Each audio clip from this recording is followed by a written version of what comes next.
Nah, kalau di sini ada surat atau kita sedang mengirim surat, kita tegakkan flagnya ini. Hujan di musim gugur. Pohon maple. Ada juga punya bapak biologis atau bapak kandungnya, karena nggak mungkin saya blending tanpa seorang pejantan. Somebody dropped off like pumpkin fairy. Oh my goodness, really? Yeah.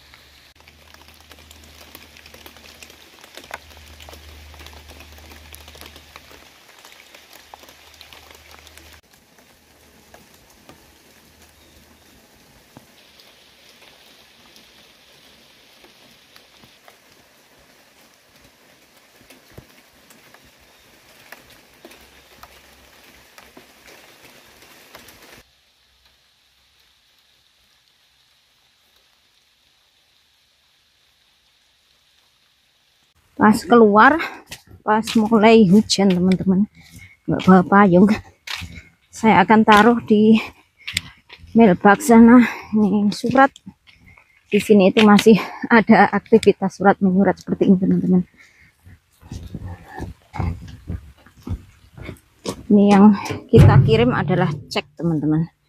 Cek untuk membayar listrik, untuk membayar apa itu, sampah gitu ya. Jadi setiap bulan ada tukang sampah yang ngambilin ke sini. Itu kita bayar bulanan teman-teman. Nah, kalau di sini ada surat atau kita sedang mengirim surat, kita tegakkan flagnya ini ya. Jadi Pak Pos tahu kalau kita sedang mengirim surat saat berhenti teman-teman.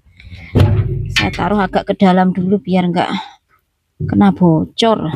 Ini kan hujan, saya takutnya bocor. Nah, sudah selesai teman-teman. Yuk balik. Wow, ini hujannya tambah deras loh. Kita ngiyup di sini aja dulu teman-teman. Saya nggak bawa payung soalnya. Ini pohon conifer, lumayan bisa buat tempat berteduh. Ini bisa dinamakan juga pohon pinus, sejenis pinus, tapi ini tepatnya conifer teman-teman. Bisa juga disebut evergreen atau forever green, karena pohon ini meskipun musim dingin tetap hijau ya, atau sepanjang tahun pohon ini tetap hijau, sementara pohon-pohon yang lainnya sudah gundul. Ini saja yang tetap hijau teman-teman. Pokoknya deretan pohon-pohon ini, pohon pinus, pohon conifer. Jadi itu aktivitas saya pagi ini teman-teman, mengirimkan surat, membayar tagihan sebenarnya. Ya, ada beberapa tagihan yang kita bayarkan online, tetapi kebanyakan untuk tagihan-tagihan ya seperti telepon, seperti listrik, sampah dan sebagainya itu kita pakai cek saja dan kita kirimkan lewat surat seperti ini ya teman-teman. Ya alhamdulillahnya, meskipun notabene kita tinggal di hutan, di countryside, di pelosok seperti ini, untuk layanan posnya masih bagus banget teman-teman. Jadi nggak hanya melayani masyarakat perkotaan, tapi kita yang di countryside seperti ini mendapatkan pelayanan atau servis yang sama ya. Dari mulai hari Senin sampai hari Sabtu, Sabtu setengah hari biasanya Pak Pos akan datang ke sini teman-teman. Entah itu mengirim surat, membawa surat ke kita, ataupun mengambil surat dari kita ya. Jadi ya, alhamdulillah, meskipun kita tinggal di desa, di pelosok, di countryside, kita mudah banget mendapatkan akses layanan seperti itu. Nggak hanya layanan emergency 911, tetapi untuk layanan postal service-nya masih bagus banget teman-teman.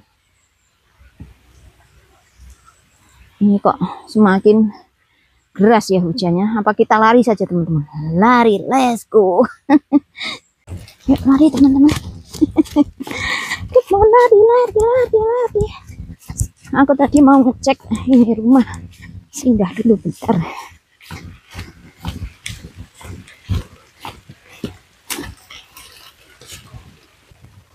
Ini nggak dikunci loh teman-teman. Nggak usah dikunci. Halo, assalamualaikum. Barang-barangnya anak-anak. Nah, saya ini kesini mau ngecek teman-teman, saya punya berapa bak sini. 1, 2, 3, 4, 5, 6, 7, 8. Ini adalah bak yang saya dapat dari Hy-Vee atau supermarket. Saya dapat secara cuma-cuma teman-teman, mereka cuma ngasih ke saya aja, barangkali bekas anggur atau bekas buah apa itu. Ini biasanya saya gunakan saat kita memanen kentang. Jadi kentang yang sudah saya cuci terus sudah kering, saya taruh di sini untuk penyimpanannya. Masih banyak teman-teman. Jadi ya barangkali next couple day kita bisa mulai menggali kentangnya ya.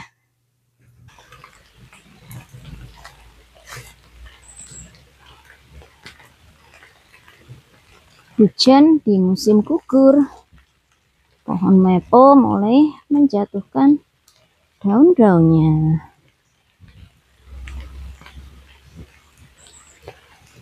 Oh, cantik banget teman-teman.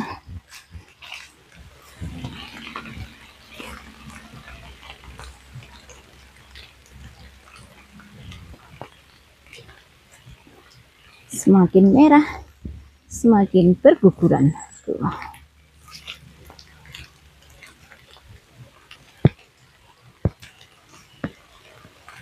Nggak hanya Jepang yang cantik teman-teman, belakang rumah saya juga cantik. Hujan di musim gugur. Pohon maple, oh wow, pohon maplenya juga cantik sekali. Ini lagi hujan teman-teman, cakep. Nah ini pohon oak juga nggak kalah cantik.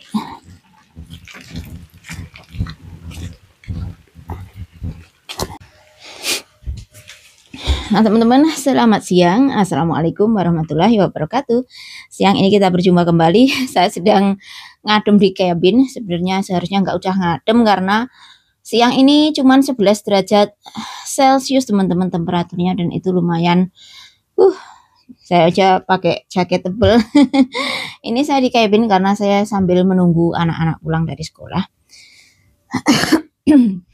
Nah siang ini saya akan membahas sebuah topik yang ini barangkali saya berharap ini adalah video pertama dan terakhir saya menjelaskan tentang Adele ya, anak sulung saya teman-teman, karena saya tuh terusik dengan satu komen dari salah satu teman kita, yaitu Mbak Ilah Darmila strip W5U atau apa ini, saya nggak pakai kacamata teman-teman, sorry nggak terlalu kelihatan. Heti, saya pengen tahu apakah bapaknya si Adele sama dengan bapaknya anak yang dua ini. Saya belum tahu siapakah bapaknya Adele karena mukanya nggak ada wajah bulenya. Sebenarnya nggak ada urusannya dengan sis yang bertanya ini. Saya bukannya marah, enggak, tapi kalau tentang anak kita harus menjelaskannya teman-teman, karena ini berkaitan dengan apa ya? Berkaitan dengan banyak hati yang harus dijaga gitu loh teman-teman. Saya mengerti kekepuan atau penasaran kalian, dan saya pun sudah menjelaskan di salah satu konten saya, yaitu perjalanan cinta dua benua. Itu kan saya sudah bilang bahwa saya menikah dengan Pak White ini sudah ada saat itu berumur sekitar 2010 itu 5 tahunan, dan Adele kita bawa ke sini saat berumur 8 sampai 9 tahunan. Gimana ya teman-teman, kalau soal anak memang agak gimana ya, namanya seorang ibu. Tapi kalau ditanyakan saya belum tahu siapakah bapaknya, nggak usah tahu sih, saya aja udah nggak mau tahu. Yang jelas ada juga punya bapak biologis atau bapak kandungnya, karena nggak mungkin saya blending tanpa seorang pejantan, nggak mungkin saya hamil tanpa seorang laki-laki. Dan itu adalah pernikahan pertama saya yang memang gagal dan cuman berumur seumur jagung ya, bisa dibilang seperti itu teman-teman. Saya sedikit saja menjelaskan ya teman-teman. Saya menikah dengan mantan suami itu di tahun 2004. Kita punya Adel itu di tahun 2005 dan di 2008 saya bercerai dengan mantan suami yang pertama.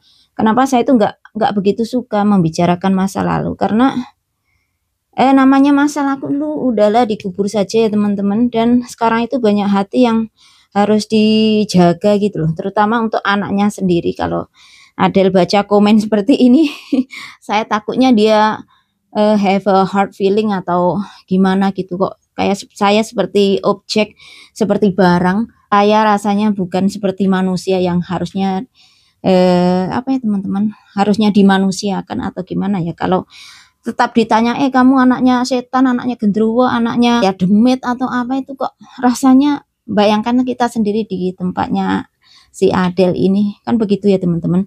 Yang kedua, si mantan saya juga sudah punya keluarga sendiri. Saya takutnya kalau nonton terus apa ya, yang bersangkutan ataupun yang istrinya gimana gitu loh teman-teman. Yang ketiga, saya harus menjaga perasaan suami karena saya juga sudah punya suami dan berkeluarga. Jadi kalau namanya masa lalu itu udahlah dikubur dalam-dalam. Untuk Adel dan bapak kandungnya, saya tidak pernah mengajarkan Adel untuk dendam ataupun membenci ya teman-teman, karena memang kenyataannya dari bayi sampai gede Adel tidak pernah seperak pun dinafkahi oleh ayah kandungnya ya. Justru bapak sambungnya ini yang bisa dibilang menafkahi ya teman-teman, dari sejak bertemu saya. Dan juga orang tua saya tentunya yang bantu membesarkan Adel, karena saya sendiri harus bekerja dan banting tulang sebelum saya bertemu Pak White ini ya dulu.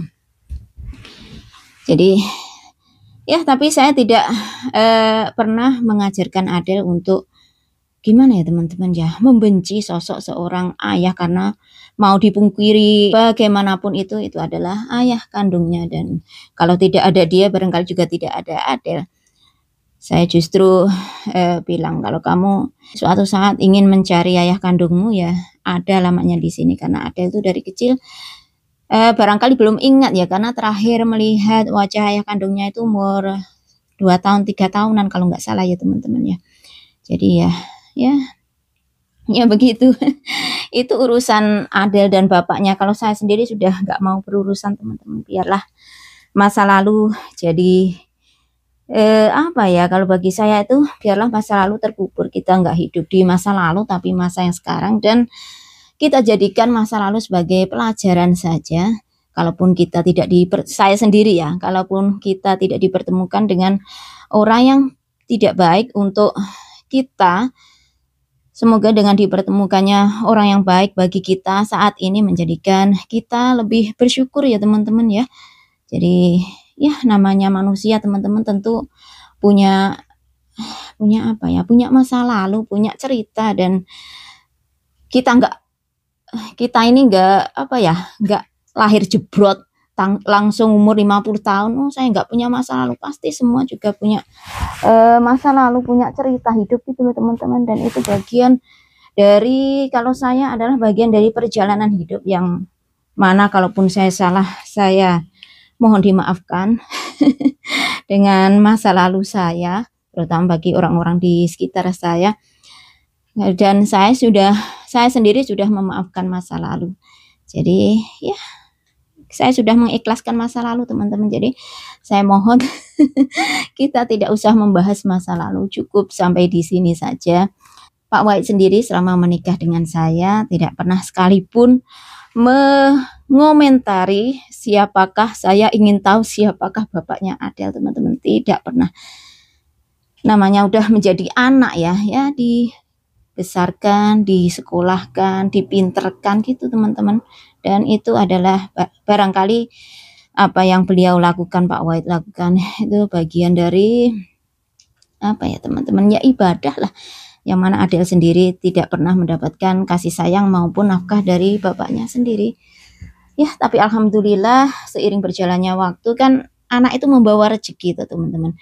tidak hanya rezeki saya, tapi rezeki Adel juga. Anak membawa rezekinya sendiri, membawa jalannya sendiri. Jadi ya, masa lalu biarlah menjadi masa lalu. Begitu kiranya Mbak Eilah Darmila yang bisa saya jelaskan ya. Sebenarnya saya sudah menjawab pertanyaan beliau, tapi saya kok masih ganjel saja di hati ya teman-teman. Ya, hopefully ini adalah video pertama dan terakhir saya buat tentang Adel ya. Mohon jangan apa ya teman-teman, jangan menanyakan yang seperti ini. Kalau saya sendiri nggak apa-apa teman-teman, tapi kalau soal anak itu kok ya, namanya ibu, saya takutnya kalau anak baca terus gimana gitu ya, baca komen seperti ini. Tapi ya begitu teman-teman, untuk video tentang saya sendiri, background saya saya akan jelaskan di lain hari, mungkin besok teman-teman ya, atau lusa, nggak tahu, kita lihat waktunya saja. Kalaupun memungkinkan saya bisa ngoceh seperti ini ya. Ya udah teman-teman, terima kasih sudah menemani. Itu bis sekolahnya anak-anak sudah sampai sini. Wassalamualaikum warahmatullahi wabarakatuh. Dan saya sekali lagi tidak membenci Mbak ini ya, Mbak Eilah Darmila. Terima kasih Mbak atas pertanyaannya, sehingga saya bisa memberikan jawaban di video pendek kita ini ya. Terima kasih juga untuk teman-teman yang sudah selalu menemani kita di Amerika Utara ini, yang selalu kasih support, yang very loving, selalu mendoakan. Dan doa saya untuk kalian juga semuanya teman-teman, doa yang baik akan kembali ke kita sendiri. Makanya mari kita selalu saling support, saling mendoakan yang terbaik untuk kita semua.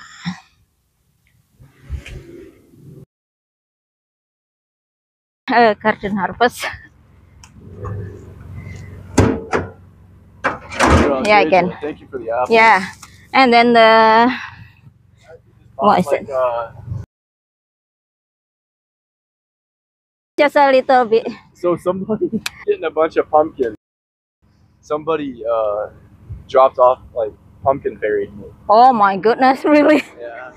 But actually the apples, I just thought, oh, you getting squash. Squash, yeah, squash and potato.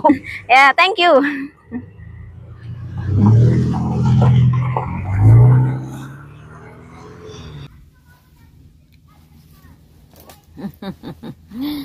Temennya, wow. Totot.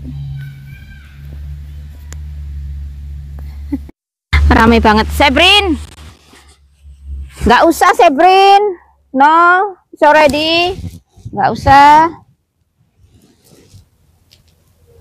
Wow, sudah isi. Rame banget school bus. Hey. Mungkin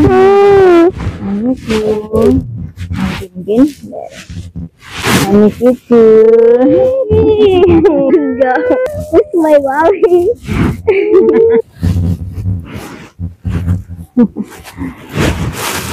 Bagaimana dengan harimu? Baik.